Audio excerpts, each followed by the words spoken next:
ఆయన పిలిచి అడగండి. లేదు ఎవరు చేయించలేదంటే రాసేయండి, రికార్డ్ చేయండి, దాన్ని విడుదల చేయండి. పిఆర్సీ కమిటీ చైర్మన్ పోయి చెప్పాడు, ఇదిగో సభ్యులు వచ్చి సమయంలో ఇది మాట్లాడారు, ఇది తప్పు అని చెప్పండి. ఇప్పుడు మమ్మల్ని కదా ప్రజలు ఆక్షేపిస్తారు. చెప్పండి, తప్పేముంది? సభలో కీలకమైన వాక్యాన్ని సార్, ఇప్పటికే మీరు టైము డేటు రెండు సేవ్ చేసుకోండి, నోట్ చేసుకోండి. చాలామంది అక్రమాలకు పాల్గొన్న వ్యక్తులందరినీ కూడా వాళ్ళకి రోజులు లెక్క పెట్టిస్తాను. At the same time already ఇప్పటికే మీ పార్టీకి సంబంధించిన ఒక వ్యక్తి జైల్లో ఉన్నాడు అని సార్ సందర్భం లేని, సమయం లేని అంశాలని సభలో మాట్లాడడం అనేది అది ధర్మం కాదు. అయినప్పటికీ కూడా ఇన్స్పైట్ ఆఫ్ దానికి కూడా మేము సమాధానం చెప్పాం. ఏ ఎంక్వైరీ అయినా నిష్పక్షపాతంగా చేసుకోండి, ఎవరైనా తప్పు చేస్తే వాళ్ళ మీద చర్యలు తీసుకోండి. మాకు అభ్యర్థి చెప్పాను, దట్ ఈస్ రికార్డ్. యాక్చువల్గా ఆ మాటలు ఆయన మాట్లాడకూడదు, ఒక గౌరవమైన మంత్రి ఆ మాటలు మాట్లాడకూడదు. సరే మాట్లాడారు, తెలుసో తెలియకో మేము చెప్పాం కదా, చేసుకుని చెప్పాం కదా, ఇప్పుడు కూడా చెప్తున్నాం కదా, తప్పేముంది? ఇప్పుడు మేము చేయొద్దు, లాభం లేదంటే ఊరుకుంటుందా ప్రభుత్వం? తప్పు జరిగితే తప్పు ఊరుకుంటే అది సమర్థమైన ప్రభుత్వమా? కాదు కదా, సమర్థమైన ప్రభుత్వం కాదు కదా. చిన్న ఎగ్జాంపుల్ మీకు చెప్తానండి, చిన్న ఎగ్జాంపుల్ ప్రభుత్వం దాని పనితీరు ఎలా ఉందో. మొన్న గ్రూప్ 2 పరీక్షలు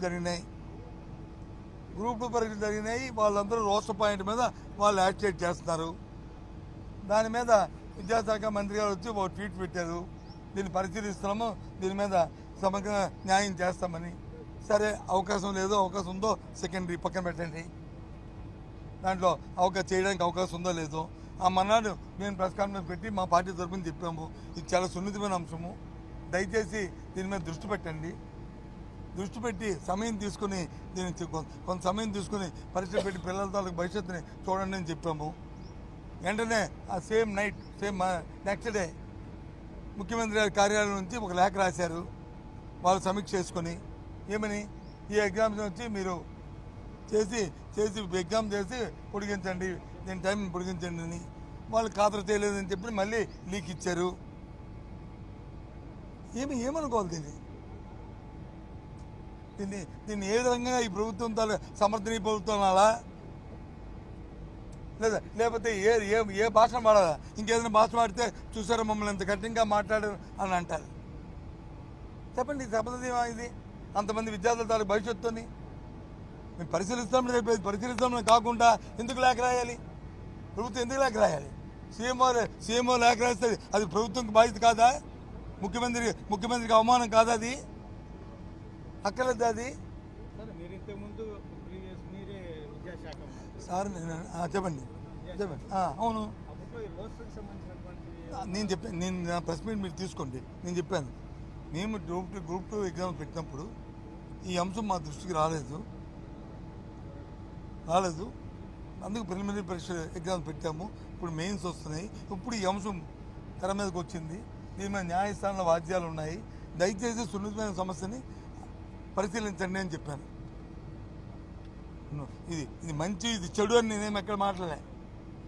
కొద్దిగా ఇండెక్ట్ అయ్యి లోతుగా పరిశీలించి దాన్ని టేక్ కాల్. ఎస్, ప్రభుత్వం తీసుకున్న నిర్ణయమే కరెక్టు, ఏపీ తీసుకున్న నిర్ణయమే కరెక్టు, దీని ప్రకారం మీరు వెళ్ళాలి ఏదో అని చెప్పచ్చు, తప్పు కాదు. కానీ అసలు దృష్టి పెట్టడానికే మీకు అవకాశం లేపుతారు కదా.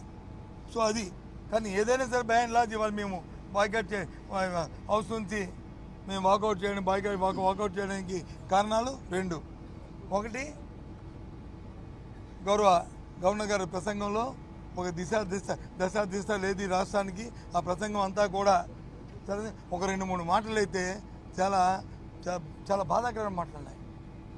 అది ఆ బుక్ ఎక్కడుందో కానీ గత ప్రభుత్వం చేసిన విధ్వంసం అని చెప్పి గవర్నర్ నోట్ అని చెప్పడం. విధ్వంసం ఏంటండి గవర్నర్?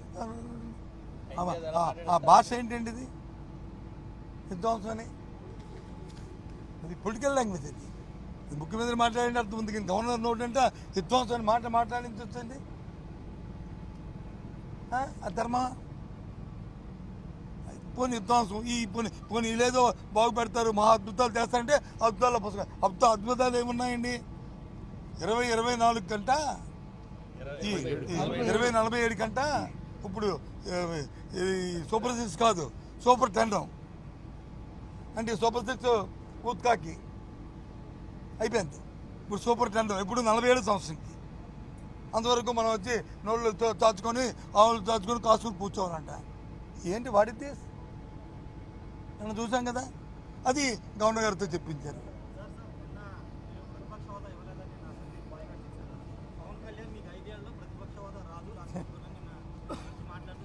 సార్ సార్ ఇక్కడ పాపం ఆయనకి రాజకీయ అవగాహన ఉండి మాట్లాడారు, లేదు ఆవేశంతో మాట్లాడారు,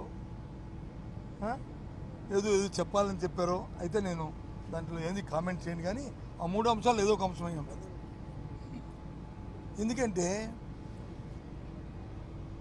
ఏదైతే రాజకీయ శాసనసభలో ఉన్న పక్షం మేము అడిగిన డిమాండ్ ఏంటి, శాసనసభలో ఉన్న రాజకీయ పార్టీల్లో మూడు పక్షాలు వచ్చి ఒక పక్క ఉన్నాయి, అది అధికార పక్షం. ఇంకా మిగిలిన ఒకటే పక్షం, ఆ పక్షం వచ్చి వైసీపీ. కాబట్టి దానికి ఆ స్టేటస్ ఏమని అడిగాం. లేదు అంతకంటే పవన్ కళ్యాణ్ గారు చెప్పినట్టు, డిప్యూటీ సీఎం గారు చెప్పినట్టు ఆ పార్టీకి ఎక్కువ ఉన్నాయి. ఎస్, ఆయన కానీ తీసుకోమని అపోజిషన్ మాకు అడగడానికి హక్కే లేదు. ఆయన అపోజిషన్ లీడర్, ఆయన ఉంటానంటే మాకు హక్కు ఎక్కడ ఉంది? మేము అడిగితే ఆ అమ్మాయికి అనుకోరండి. నేను అన్నానా ఆయన అన్నారు, నేను అన్నాను చెప్పండి. నేను అంటే తప్పు. ఆయన అపోజిషన్ లీడర్గా ఉందాం అనుకుంటే అప్పుడు మా పార్టీకి రాదు. ఎందుకంటే మా పార్టీ కంటే వైసీపీ కంటే ఆయనకి ఎక్కువ ఉన్నాయి, 21. సరే, జనవరిలో ఓట్ల ప్రకారం ఉంటుంది, ఇక్కడ వచ్చి సీట్ల ప్రకారం ఉంటుంది. మన డెమోక్రసీలో, మన రాజ్యాంగంలో ఉంటుంది. ఇది అందరికీ తెలిసిందే. మాకు 40% ఓటు వచ్చినా, ఆయనకు వచ్చి 6%, 7% ఓటు వచ్చినాయి. సంఖ్య సీట్ల మీద ఉంటుంది తప్ప ఓట్ల మీద ఉండదు, ఓటు శాతం మీద ఉండదు. ఐ అగ్రీ అబ్బాయి, అందులో రాజీ లేదు. కానీ రెండో పక్షం ఏదైతే ఉంది, రెండో మాట అది మేము మాకు ఎక్కువ ఉన్నాయి వస్తే మాకు వస్తుంది అనే మాట అర్థం వచ్చేటట్లు మాట్లాడితే ఎస్ వాళ్ళకే వస్తుంది, తీసుకోమని అడుగుతాడు. నువ్వుతానా వాళ్ళు ఉంటే మేము అడగడానికి అడిగితే మీరే మా మొక్క మీద ఏంటయ్యా ఏం పోయిందంట అంటారన్నారు మీరు. ఏం చెప్పండి, నువ్వు అడిగారు కాబట్టి చెప్తున్నాడు. నేను నా అంతా నేను చెప్పలే.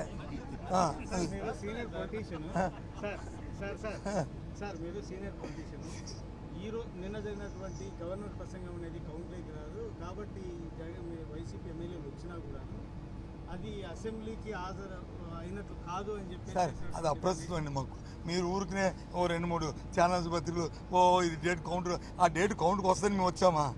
ఆ డేట్ని మేము ఎక్కడ కూడా వచ్చామా? లేదా అదేమని మాకు అవసరమా? అది మాకు అవసరమా? దాని మీద మా బుర్ర పెట్టామా? మీరే అది రాస్తారు, మీరే ఇది రాస్తారు. కాదండి, నేను అడుగుతా. నో మాకు అది అప్రస్తుతం.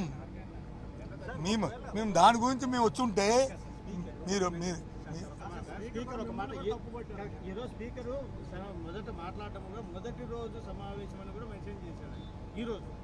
సార్ నేను అంటుంది మీకు అర్థం అవుతుందండి. మాకు ఆ డేటులో ఇది కౌంట్ అవుతుందా కౌంట్ అవుతుందో మాకు అప్రస్తుతం. మా బుర్రలో కానీ, మా ఆలోచనలో కానీ, మా విధానంలో కానీ అది లేదు. లేదండి మాకెందుకు ఏమని? సరే ఆయన తెలుసు మాకు. నేను అక్కడ లేదు కానీ స్పీకర్ గారు మరి మా హౌస్కి వచ్చి ఉన్నా, లేకపోతే నన్ను పిలిస్తే కాఫీ ఇస్తానంటే వెళ్ళి చెప్తున్నాం. అది మాకు అప్రస్తుతం అండి. మీది కౌంటింగ్ కోసం మేము ఈ డేట్ల కోసం మేమేమీ సభకు రాలేదండి. మా హక్కుని మేము మీ ద్వారా సభ ద్వారా గవర్నర్ గారి దృష్టికి, ప్రజల దృష్టి తేడానికి వచ్చామండి అని చెప్పేవాళ్ళం. మేమెందుకు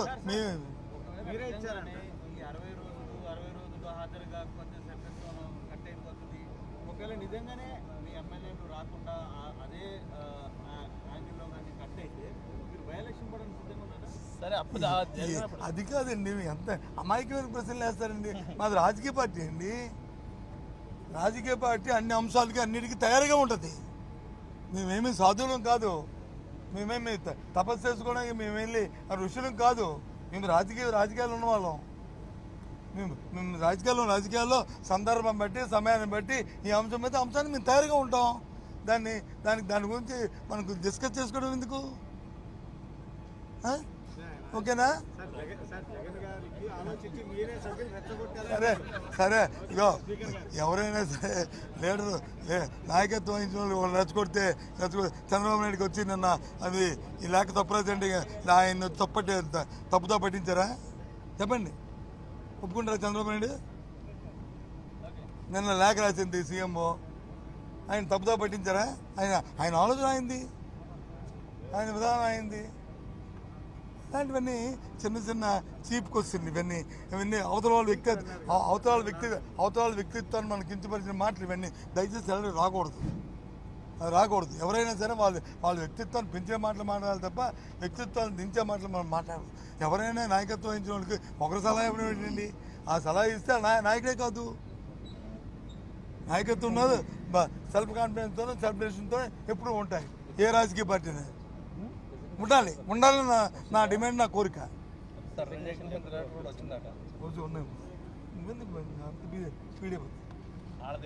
ఇది అవసరమైనప్పుడు చూసుకోవాలి. గొప్ప వాళ్ళు. ఓకేనా? Bye, see you.